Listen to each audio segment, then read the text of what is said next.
Hello, welcome pen friends. I thought I would share with you what I'm doing today. I'm making some more passport booklets, and I happen to remember that I've had at least a few requests to do a video. Now, how I do these is just so simple that it almost seems silly to do the video, but then again I thought, well, it might be fun. So I'm actually making some with the plain covers so that they can be decorated.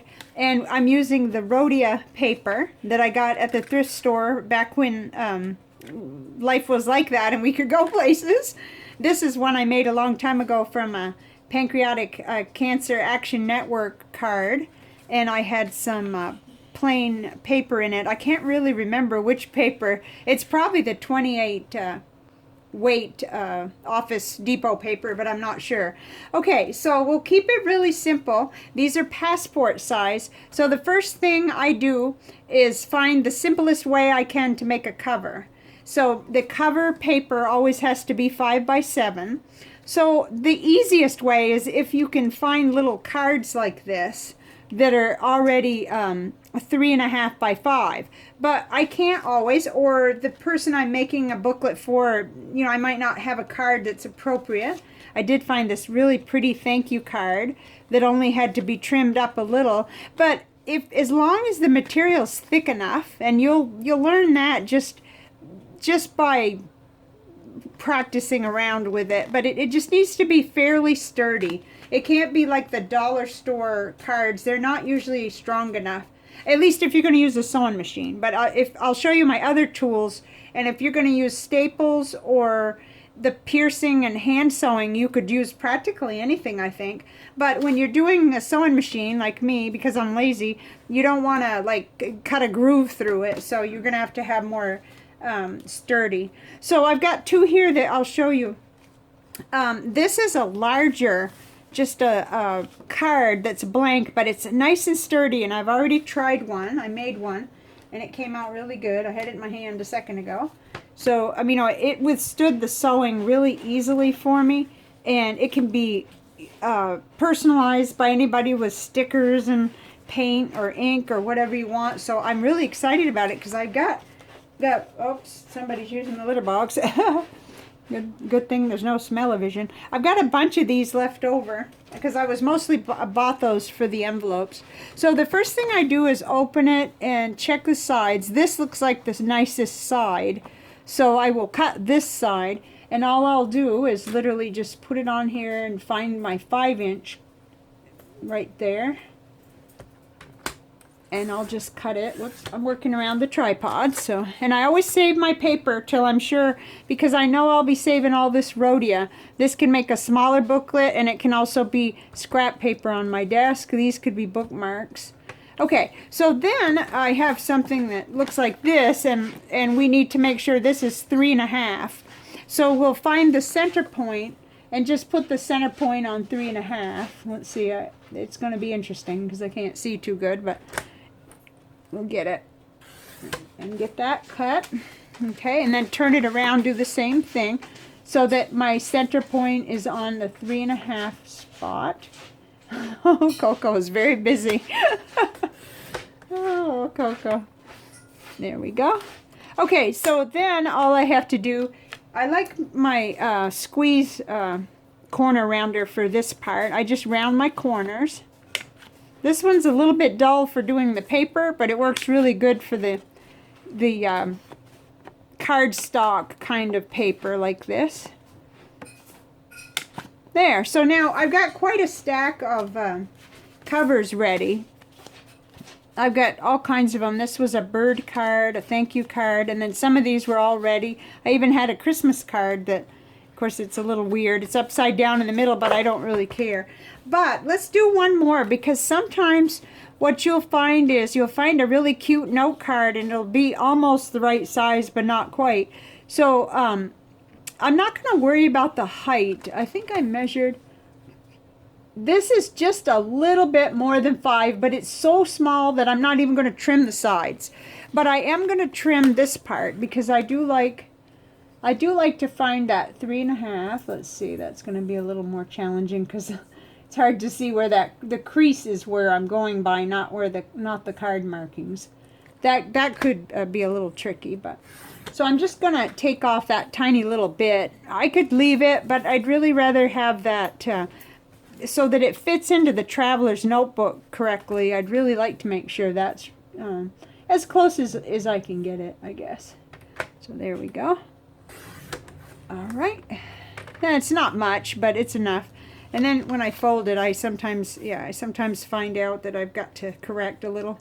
But usually it's a correction in the folding, so I just need to check into that first before I make any more trimming. But yeah, this one does look like it needs a little extra trimming on the bottom portion.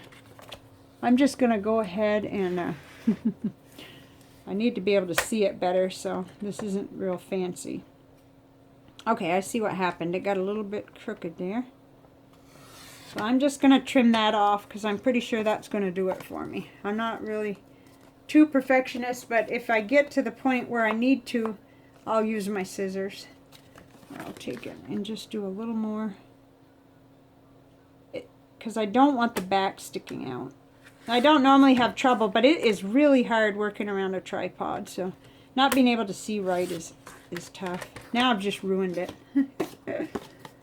No, that's okay, because I don't mind a slight imperfection in the back registration, but the front, I really want it nice. So we're good now. Okay, so let's go ahead and do those corners, and then we will we'll chat about that while I get the pages ready. I've already trimmed the pages, but this is really, really fun, and I like it when I get a lot of covers ready, because that just really motivates me, seeing all the pretty covers, and even the plain ones, because actually those have more potential. They can be, I can come in with number stencils or stickers, anything I want. So the paper for these, and I apologize, but everything I have is lined up with inches, so that's what we have here. When I do the description, though, I will measure in centimeters, so that anybody who really needs that, because you may not have inches, but in any case, for right now, we're still going by, it's cut to 6 3/4 by 4 3/4, and I'll do the translation for you. But what I want to do now is just round these corners. I probably should have done this ahead of time, but I didn't. Let me take 3 at a time. This one is a little stronger, and it'll do more, and it'll also, I'm going to choose the 4 millimeter corner part. Get those done. They don't take too long to do. But it's very relaxing. And what I like about this Rhodia grid paper, besides it being really nice paper, is that you can do your booklet this way or this way, either way you want to do it. And that's what my husband really likes about them too, that he can set up his, he does all his recording of his blood sugar and blood pressure and different things like that in booklets that I make him. And what I do is track my carbs and my fasting, intermittent fasting. So okay, I usually like to make sure I'm putting them together the same way, but that's a long story, so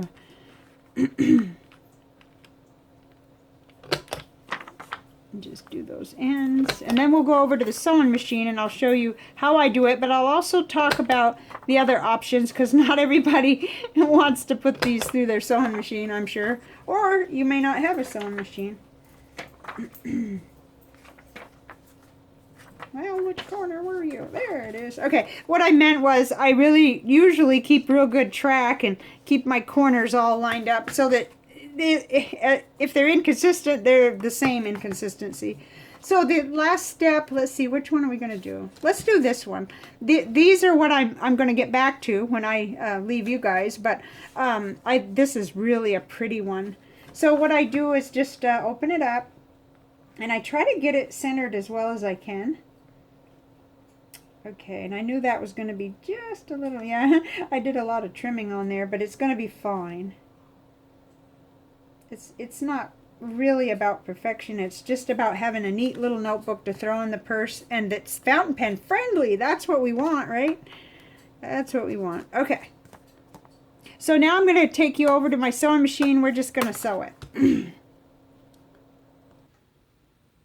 There, we're over in the dining room slash sewing room, and I'm going to just go ahead and I've got orange thread in here, but that's okay. It's really good thread, and it's going to kind of blend into that spine anyway. So that's the color I'm going to use. And I'm just going to do a back stitch on it, and then just straight stitch down that little middle seam there. And then, of course, just back stitch. That's why I like them to be very strong. The stronger the booklet material, the better, because then I don't have to worry. I've had them actually cut right through, but this is really, really good material. Oops, I hope you can see that. It's real good stuff. These are made by Crown Point Graphics, and I got them in Half Price Bookstore back when you could go into stores.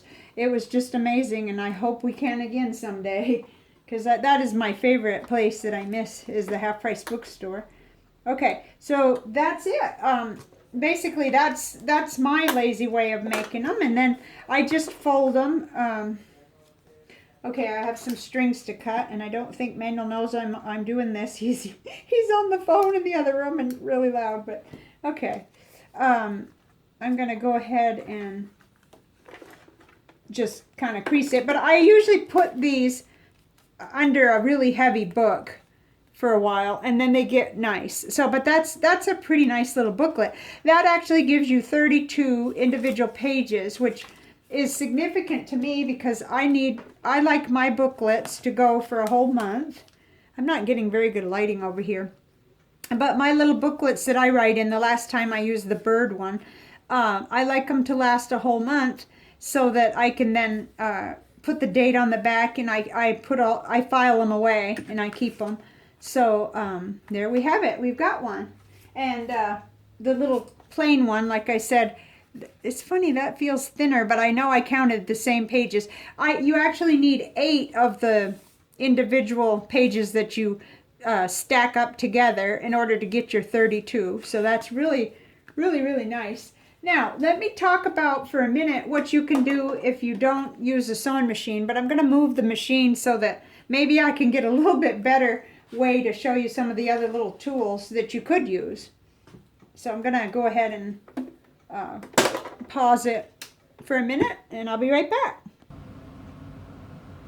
Okay, I remember why I didn't use this room very much. When the air conditioner comes on, it's really loud, but it's so hot today. It's like 90 degrees, and it's humid, and anyway, I can't do anything about that. But what I used to do before I started just, sewing down through, and by the way, I meant to mention that was a number 16 needle, and I recommend using just one and putting it away, because what I find is it dulls the needle, but you just don't want to just use one dedicated needle for it, and put it away when you're not doing paper, because it's kind of dopey doing it this way. But I just find it so much fun, and I like the look of it. I really do. I don't mind it at all that it's sewn like that. But what I used to do was, and I had something different than this, but this is a little mat that you can use to do the piercing, and this is a paper piercer.